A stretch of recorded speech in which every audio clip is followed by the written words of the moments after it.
mga kabugtuan ko, dida kadus Kristo, maupay nga agahay yung atanan. Morning. Makikita tayo sa pit, pakisiring, good morning. Sampit agihapon, kay bangin na piyo. Mga kabugtuan, yan na kita ng ika-upat nga Domingo, Adviento, the fourth Sunday of Advent, nga ni kaunong adlaw ang aton misa di Aguinaldo. We are very close to Christmas. Kompleto na ang kandila, anupat nga kandila, di dahil natin Advent wreath. And our waiting will come to fruition, soon coming to fruition.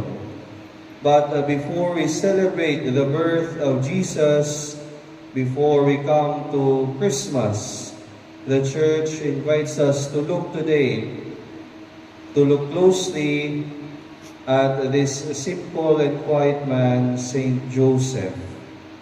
Maarang kita nga didaha gospel, or in any gospel for that matter, no? Any gospel account, no? Kan John, kan Matthew, kan Luke, and kan Mark, waray kita mababatian nga pulong niya. No? Waray iya dialogue, no? Didahan mga gospel accounts. But we know nga aniya actions were quiet and yet powerful, no? Impactful. No? So Joseph, ikita gintututuan nino sa nga hilarong na realidad, kamatuuran didahan at ginto, nga ang Diyos aada upod naton, ang Diyos kaupod naton, dirila didahan mga milagro, kundi didahan mga choices natin. God is with us in our faithful choices. Allow me to share, dear brothers and sisters, tutulungan po ito para natin pamananto. Siyahan that God is with us in our moments of confusion and our decisions. In the first reading, God gives us a sign through the prophet Isaiah. Midaan siya nga pagbasa nato, taken from Isaiah chapter 7 verses 10 to 14. Nasa rin dito, na English version, nasa rin, the virgin shall conceive and bear a son, and shall name him Emmanuel. Emmanuel meaning God with us.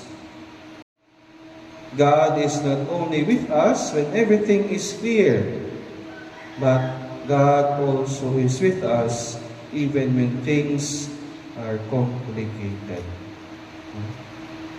Siguro, tungodan, we have to understand nga nanay tungodan aton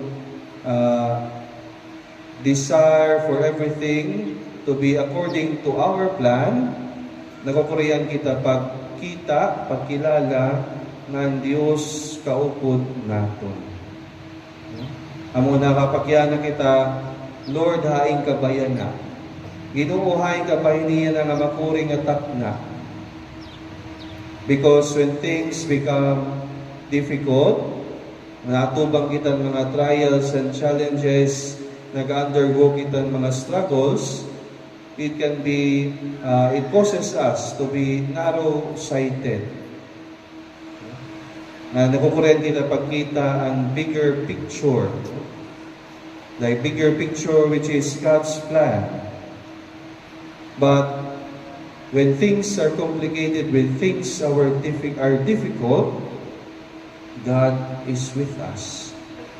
Perhaps, diri in a extraordinary way, kay bangin na expect kita nga kung higita nag-undergoing struggles, nga mag-ampo kita, lalamragan kita ng Diyos, papakitaan kita niya in mga visions, magbubuhat in mga milagro, didan aton kinabuhi. Maybe we are expecting, kung kita nag-undergoing mga difficulties and trials, maybe we are expecting God to solve them immediately for us. Siguro, waray manggod nagihingiyap na mag-agi hini na mga kapurian hin maiha nga panahon. that is understandable. But we are being challenged also today, we are being reminded na it is precisely in these moments that God proves to us nga iya aada kaupod naton. Kaupod naton ng Dios sara niya aton bisan nidahan kakurian. He invites us to make decisions, to make choices not out of fear but out of love. And this is the second point. Ikaduha nga punto naton pamalandong, God is with us when we choose love and responsibility. Ang mga importante aton ang conversion, ang repentance, ang paghuga sa naton kalugaringon, pinaagi ang pagkumpisal, ang pagibalik naton ngadto sa Dios to make ourselves clean, to purify ourselves from our sins. Siguro dirigad nga many of us think, no? But many of us perhaps want to see God's presence pinaagi mga milagro niya. But many times and oftentimes ang Dios is most present in the simple, quiet, daily choices that we make. In the mga moments when we choose patience instead of anger, in the moments when we choose faithfulness instead of giving up, in the moments when we choose honesty instead of convenience, rather, in the moments when you choose to stay, when leaving will be so much easier. In the small, quiet choices nila naton kinabuhi, nila adlaw naton nga kinabuhi, God is most present. Or God can be made most present dita. Amo nga, naton maging pipili, no matter how small, importante ihapon ito. And when we choose, and when we are, and today, we are being invited to choose not out of fear, but to choose out of love, to choose to love, and not to be fearful.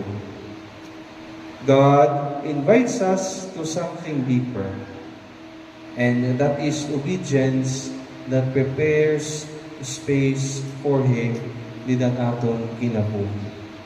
And this leads us to our third and final point, nga ang Diyos kaupod naton. God is with us when we obey and make space for Him. Dili kita niya matatalwas kung waray kita. Meaning, may ada kita part, didahan, planohan, katalwasan ang Diyos. May da kita participation, may da kita contribution, didahan iya matalwason nga plano. As I end, I leave you with a question.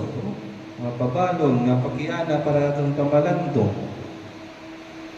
Ano nga mga choices daw la, di na naton kinabuhi?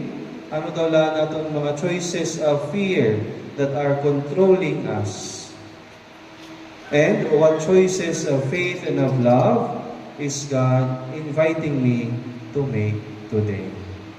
May Saint Joseph teach us to trust, to obey, and to make space for God, pinaagi, and mga choices naton na kada adlaw. Amen.